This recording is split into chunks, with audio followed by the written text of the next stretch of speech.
नमस्कार दोस्तों, आज के हमारे इस वीडियो में हम आपके लिए निर्जला एकादशी व्रत की पौराणिक कथा लेकर आए हैं। दोस्तों, वर्ष में 24 एकादशियां पड़ती हैं। इनका अलग अलग नाम और अलग अलग महत्व होता है। सभी एकादशियों की अलग अलग कथाएं भी हैं, जिनमें भगवान की महिमा का बखान किया जाता है। इसलिए कथा पढ़े बिना व्रत पूरा नहीं होता। मान्यता है कि इन कथाओं को पढ़ने से भगवान उन भक्तों की तरह ही आपको भी आशीर्वाद देते हैं। यह पाप नाश करती हैं और कल्याण करती हैं। साल में पड़ने वाली 24 एकादशियों में सबसे महत्वपूर्ण निर्जला एकादशी होती है। निर्जला एकादशी की व्रत कथा के अनुसार एक बार शौनक आदि 88,000 ऋषि मुनि बड़ी श्रद्धा से एकादशी व्रत की कल्याणकारी और पाप नाशक रोचक कथाएं सुनकर आनंद मगन हो रहे थे। इसी बीच कुछ ऋषियों ने ज्येष्ठ शुक्ल एकादशी की कथा सुनने की प्रार्थना करी। तब सूत जी ने कहा, महर्षि व्यास से एक बार भीमसेन ने कहा, हे पितामह, भ्राता युधिष्ठिर, माता कुंती, द्रौपदी, अर्जुन, नकुल और सहदेव आदि एकादशी के दिन व्रत करते हैं और मुझसे भी एकादशी के दिन अन्न ना खाने को कहते हैं। मैं उनसे कहता हूँ कि मैं भक्ति पूर्वक भगवान की पूजा कर सकता हूँ और दान कर सकता हूँ, लेकिन भूखा नहीं रह सकता। इस पर महर्षि व्यास बोले, हे भीमसेन, वो सही कहते हैं।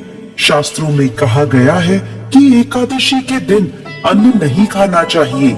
यदि तुम नर्क को बुरा और स्वर्ग को अच्छा समझते हो तो प्रत्येक माह की दोनों एकादशियों को अन्न ना खाया करो। महर्षि व्यास की बात सुन भीमसेन आगे बोले, हे पितामह, मैं आपसे पहले ही कह चुका हूँ कि मैं एक दिन तो क्या, एक समय भी भोजन के बिना नहीं रह सकता। फिर मेरे लिए पूरे दिन का उपवास करना क्या संभव है? मेरे पेट में अग्नि का वास है, जो ज्यादा अन्न खाने पर ही शांत होती है। यदि मैं प्रयत्न करूं तो वर्ष में एक एकादशी का व्रत अवश्य कर सकता हूं। अतः आप मुझे कोई एक ऐसा व्रत बताइए जिसके करने से मुझे स्वर्ग की प्राप्ति हो सके। भीमसेन की बात सुन व्यास जी ने कहा, हे पुत्र, बड़े बड़े ऋषि और महर्षियों ने बहुत से शास्त्र आदि बनाए हैं। यदि कलयुग में मनुष्य उनका आचरण करे तो अवश्य ही मुक्ति को प्राप्त होगा। उनमें धन बहुत कम खर्च होता है। उनमें से जो पुराणों का सार है वह यह है कि मनुष्य को दोनों पक्षों की एकादशी का व्रत करना चाहिए।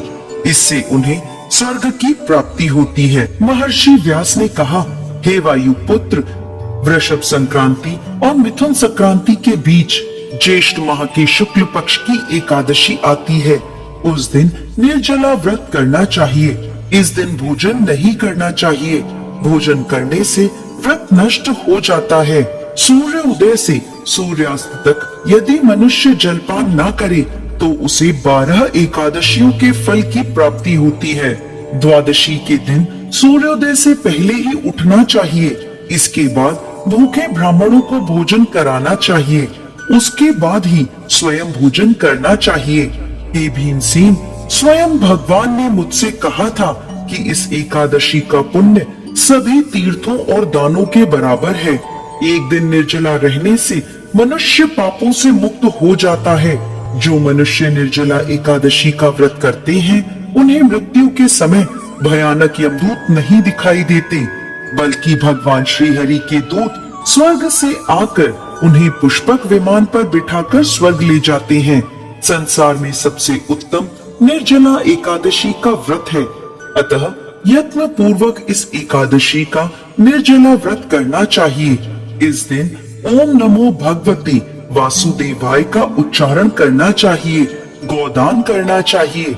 निर्जला व्रत करने से पहले भगवान का पूजन करना चाहिए और उनसे प्रार्थना करनी चाहिए, हे प्रभु, आज मैं निर्जला व्रत करता हूँ। इसके दूसरे दिन भोजन करूँगा। मैं इस व्रत को श्रद्धा पूर्वक करूँगा। मेरे सब पाप नष्ट हो जाएं। इस दिन जल से भरा हुआ घड़ा वस्त्र आदि से ढककर स्वर्ण सहित किसी सुपात्र को दान करना चाहिए। इस व्रत के अंतराल में जो मनुष्य स्नान तप आदि करते हैं उन्हें करोड़ों स्वर्ण दान का फल प्राप्त होता है। जो मनुष्य इस दिन यज्ञ आदि करते हैं उनके फल का तो वर्णन भी नहीं किया जा सकता। इस निर्जला एकादशी के व्रत के पुण्य से मनुष्य विष्णु लोक को जाता है। जो मनुष्य इस दिन अन्न खाते हैं उन्हें चांडाल समझा जाता है। वे अंत में नरक में जाते हैं।